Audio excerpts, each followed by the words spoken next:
Ew. Quit capsating, serenading them hoes. There's no Juliet for no Romeo with no dove. She report the pimpin', now back to trickin'. She report the pimpin', nigga back to trickin'. Hey ho, get back to twerking. Yeah, we out here official. Thisis50.com scumbag season. They call me the scum god. The Heineken is here. Let's go, my nigga. Scum god and the creep god. Pal TV. We got the homie Zaytoven. Yo, super producer. God. Yes. Trap God. Yeah. Like, you've influenced the generation, my mans, with the sound, the music. Like you've put your town on a different level on the map. Talk about for the people who might not be unfamiliar or unfamiliar with your catalog. Give them a rerun of Zaytoven, man. Zaytoven, man. You know, we had my first big record back in 05, So Icy, Gucci Man, Young Jeezy. I'm going to skip through a few songs. All right, you should. It's all good. We'll go with OJ Da Juiceman, Make the Trap Say A. Hey. We'll go with Usher. We'll go with Papers, you know, #1 song in the country. You know what I mean? Platinum, you know, triple platinum record. We'll go to Versace with Drake and Migos. Jesus Christ. We'll go to Preach with Dolph, Young Dolph. You know what I mean? Let's talk about it. We'll do Future, Beast Mode, Real Sisters. You know what I mean? We'll go to Gucci Man, Everybody Looking album. You know what I mean? It's just so much, man. So, you know, and that's just, you skipped a lot of songs, but it's understandable, man. Yo, Pal, let's talk, because Pal was like, yo, we have to get Zaytoven, because the stories, your legacy. Let's start this off right, Pal. What's the first way you want? All right, first, I seen a Netflix movie. What's it called? Birds of a Feather. Birds of a Feather. Yes, sir. Now, is that your real life? Is that your true story? That's not my true story. I just seen that story happen, you know, to a few guys in the music biz. You know, that's a common story that happens. My buddy Al Nuke, who written and directed the film, you know what I mean, that was kind of his vision. My story might be a little bit more boring than that, so we had to add something, you know, to catch people's attention. All right, cool. And the piano, like, is that how you first started, like, doing all your beats and stuff? Was you, like... Now, all that's nice true. Yeah, all that's true. Like me playing in church, and you know, 'cause I still play in church every Sunday, you know, to this day. Barber too? Yeah, still cutting hair, so you know. Still cutting hair? Well, now I can't go to the barbershop and cut hair no more. I gotta cut it at the house. You know, I cut Pops and my brother and my son hair, but you know, playing the instruments, playing the keyboard in church, and cutting hair. Those are the things that you know I've been doing ever since I was real young, and I continue to still do them. So. All right. So you mentioned your first well-known hit was So Icy, like legend. I'm so icy. How did that happen? Like, how did that all come together for you at least? Gucci was a buddy of mine. He wasn't Gucci Man at the time. You know, he's Raydrick Davis. Me and him just real close buddies that's doing music at the house all the time. He called me. I was at the barbershop cutting hair. Like, Zay, man, Young Jeezy want to do a song with us. I'm not even really familiar with Young Jeezy like that at the time. So I'm like, all right, cool. I'm finna leave the barbershop, come make a beat. Then we're gonna go down to the studio and meet Jeezy.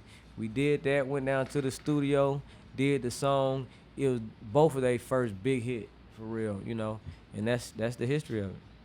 Like, were you ever in like a marching band, drumline type of thing? I was in the band at my school in San Francisco, California. It was Galileo High School, but we didn't have no real band. It's like me playing the keyboard outside and my buddy playing a set of drums, and that was like our band. You know, we was playing at the football games and all that. So how do you go from that to cutting hair to producing these big records? Like, I know that was the break, but how is it that Zaytoven the barber, we know he got this heat, yo? I really think it came from creating a sound. Like when you got an artist and a producer that that chemistry is crazy. Me and Gucci, that's what me and him did. We just sat and made records every day, all day. And what I seen in Gucci Man is whatever he do, he's gonna do whatever it takes to make it in whatever he's doing. So if he wanna make it as a rap artist, he gonna do whatever it takes to make it. So I stuck with Gucci, man. We came up, did our music, got our chemistry together, and the rest of it was really history. I think God just aligned the stars, and it just went from there.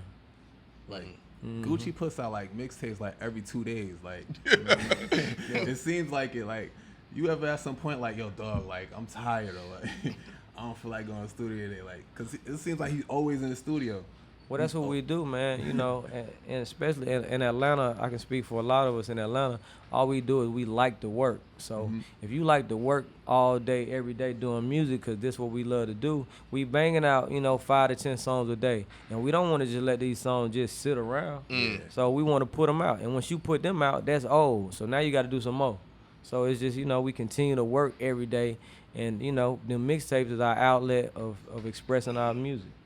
All right. Mm-hmm. You got something? Yo, what was that song where you caught a big check and you were like, yo, this is different? It had to be Usher. Usher was the one where, I was making a whole lot of records. I was doing a lot of rap, the whole time I was making music. But then with the Usher, it was almost like name your price for what you want for the beat. So I'm like, oh, for real? It's almost like giving you a blank check and say what you want. And then the residuals, for the song being number one, his fastest growing number one, of his history of number ones, and then him, doing so well on radio and selling so many records. That was the biggest check I seen. Damn. Yeah. Like what? Because we producers be having, like, from a visual standpoint, their run, where it's like they have that particular sound where. How many producers we've seen where it was Lex Luger and everybody wanted that sound? And like, who else? Like, it was just Swiss. They wanted that sound. Neptunes. Like, how? And then it's like after that, it's like, who's the next producer? Who's the next one? Like, how do you stay relevant? It's When staying people don't get tired of your sound. It's staying in tune with the youth, like staying in tune with the young guys. It's like they always keep you afloat. They always help you reinvent yourself. You know what I mean? I stayed in the game for so long is because I always attached myself to somebody new. Like, I just named a whole bunch of records that I did that was big records, and all those was brand new guys when they was, when the song came in. Dolph, you didn't hear nothing from Dolph before we did Preach. Migos, you didn't hear Migos before we did Versace. That's their big song. Gucci, OJ, all these, I did their first big records. So, and when you attach yourself to all these new guys and work with them, you know what I mean? That's what that's gonna keep you hot and new and relevant. Did you know that Drake was gonna be on that Versace record? Man, it blew my mind when he. Like, tell me what that phone call was like, or what that message was. I was in New York, and they called me and they was like, "Hey man, Drake want to get on the the Versace song," and to me that really don't mean nothing. Because being in the music business, everybody say a whole lot of stuff that don't never go down. So I'm like, all right, that's what's up. That's cool. Then the next day, the engineer that was engineered the song, like, hey, yeah, I just mixed the song. Drake did the verse on it. I'm like, oh, for real? Like, send it to me, like, send it to me, because, I know they ain't want nobody, just send the record out. So he sent it to me, and I remember going out to the car and just to listen to it, put it in the radio and listen to it, pull my email up, and I was like, cuz Drake really on here rapping for like 32 bars. And what blew my mind is, he gave me a shout out at the beginning. So, a lot of times with this music, a lot of people, know who I am or, maybe listen to my music, but I'd be like, nah, they probably don't really listen to my music or know me like that. But when somebody like that give you a shout out, it just humbles you all the way, all over again. Because I'm like, man, I didn't even know brother knew who I was. So. When Gucci comes home, what is that experience like? Because that's your friend. That's not just like an industry friend. You was trending for like the whole night. Yeah, the whole night. So like, what happened to Zay? Yeah. Oh, okay, good. What was that like? That phone call like? What was that meeting like?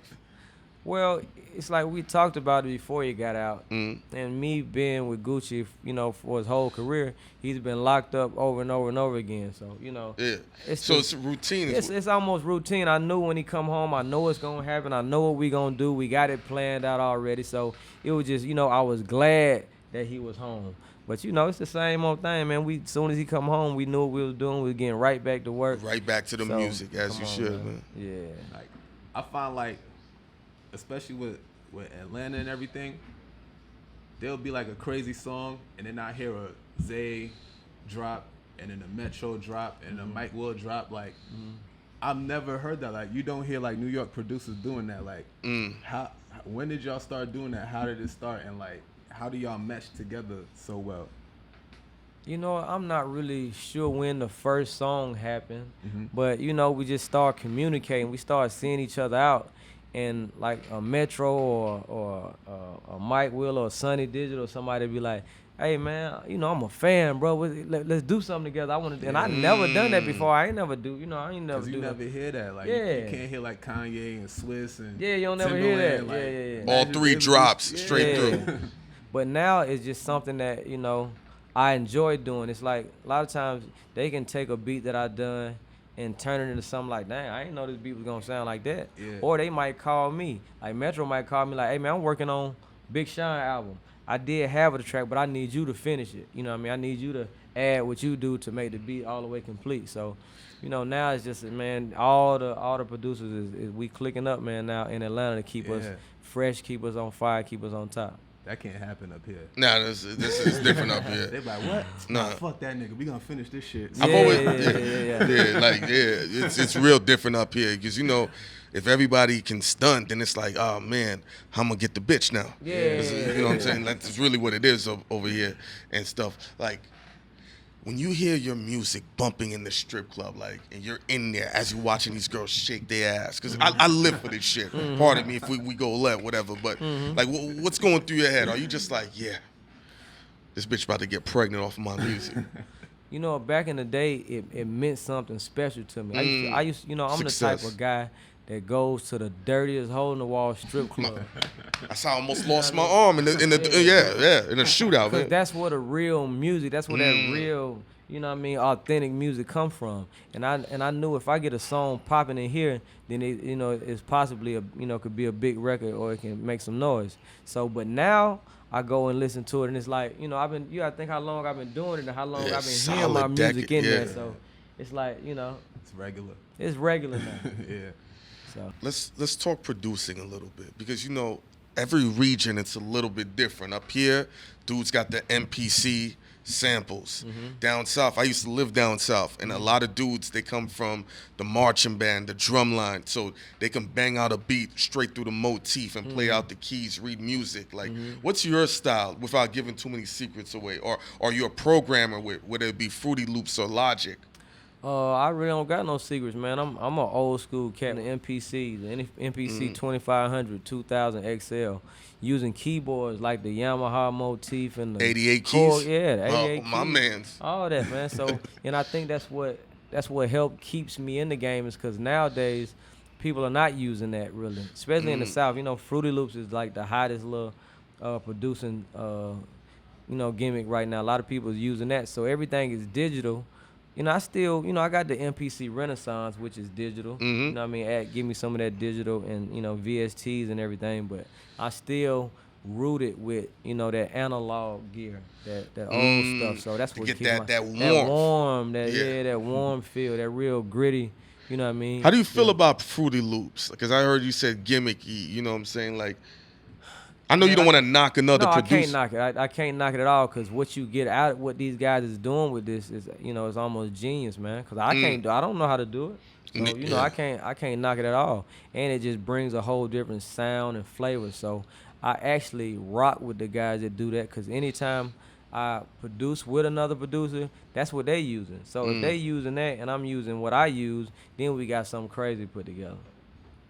Nah, no doubt. Yeah. And like, what's the next step, the next transition? What do you have lined up in terms of produce? Because a lot of people in your position, they end up doing music scores or like different things of that caliber. Like, Well, when I do music scores or even when I think about doing that stuff, I think from an independent mind. So I just, like you said, I got my own movie on Netflix.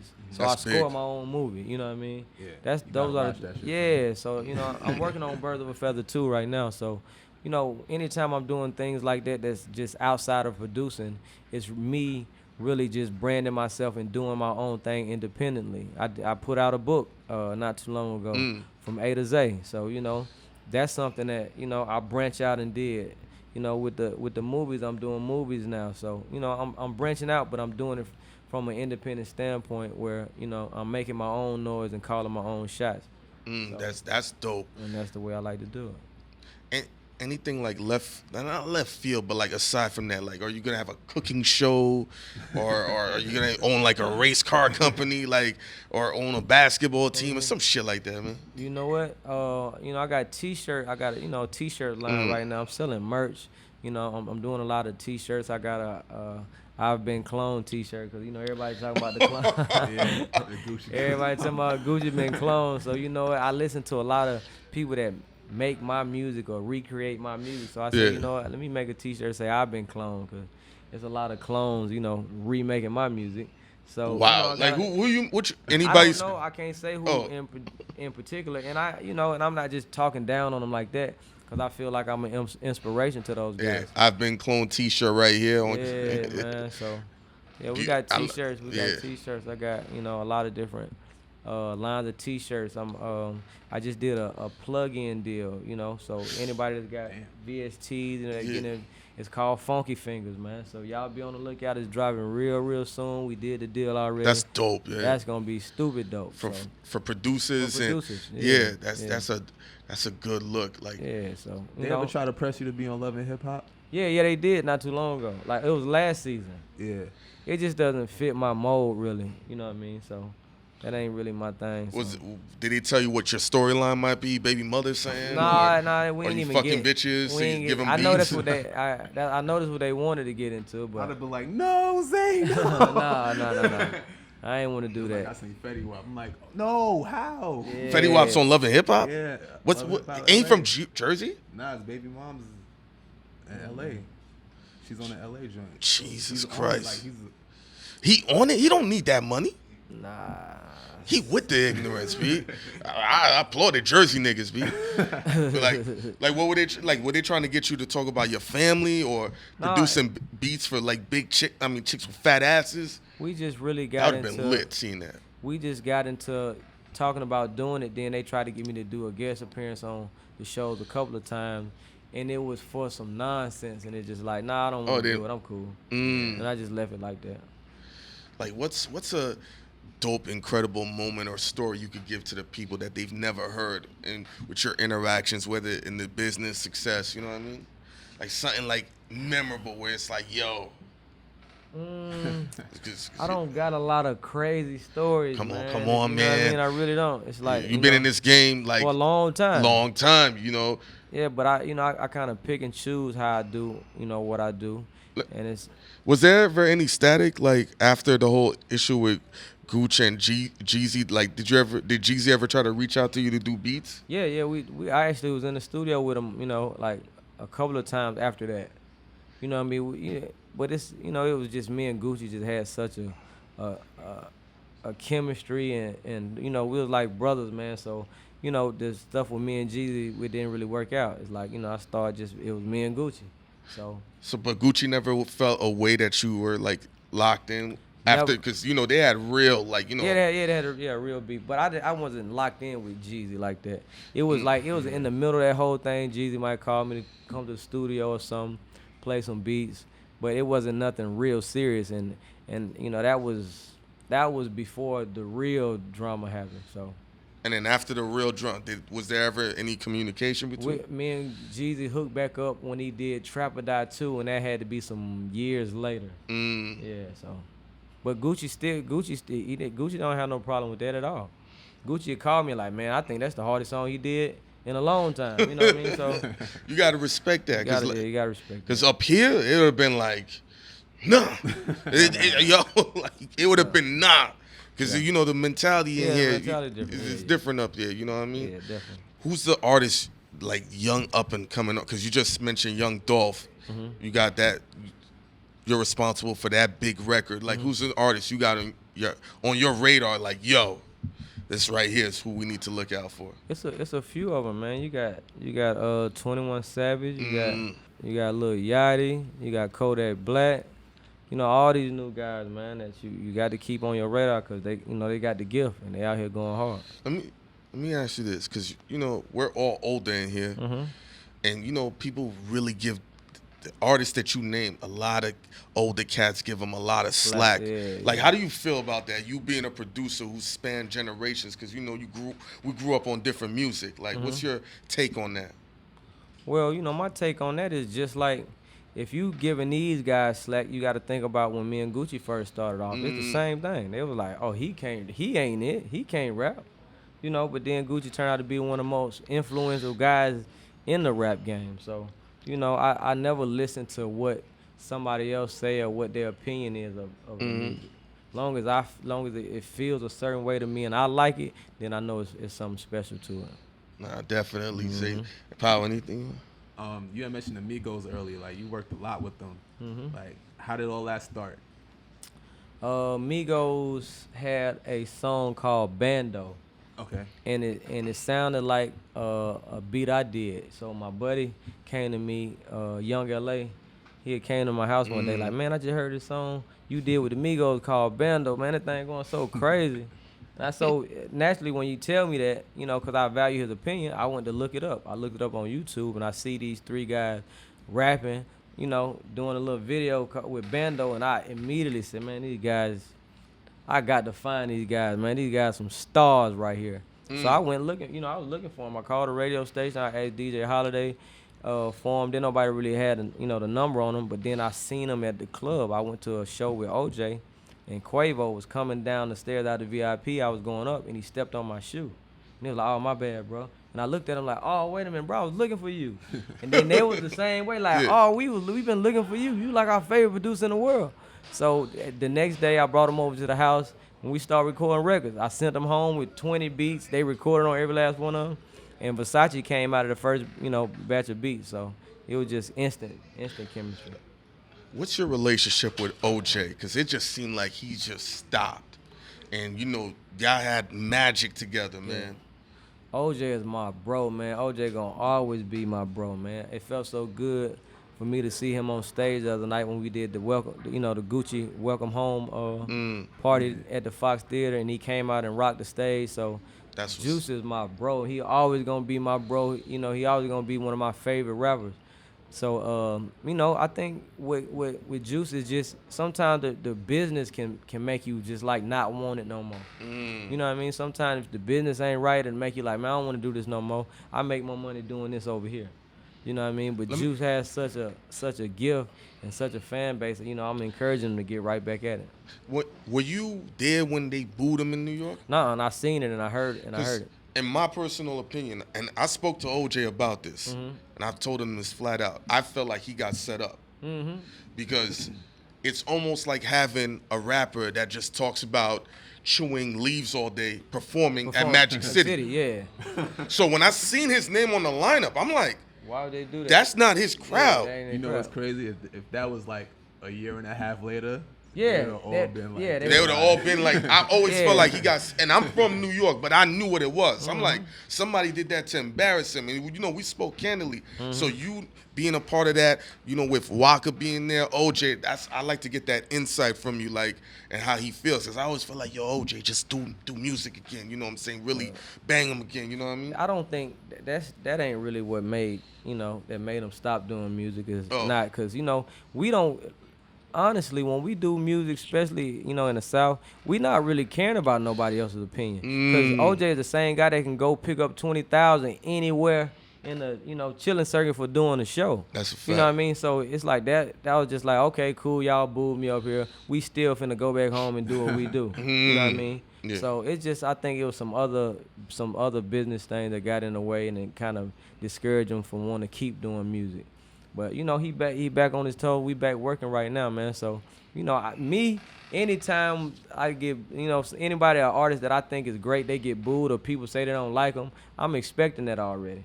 You know what I mean? So, it feels so much better and sweeter when they turn into fans. Because them be the same people like, man, that's my favorite. Man. Gucci my favorite now, man. Golly. I used to say he was the weakest rapper in the world. So, just to change somebody's mind. You know what I mean? Like you say, like a year and a half later, trap music was the biggest thing going. So then, and OJ one of the inventors of it. So P.I.M.P. who the shot to them? I'm the girl, let him sugar, watch him follow him. Had the homies come through for 100, that be the block. Take your shit, we going up on the Instagram, higher than a ceiling fan. I'm whipping bricks in the kitchen and flying shit out the window like I was Peter Pan. I handle my own shit, I own shit, alone shit. Middle finger to the middle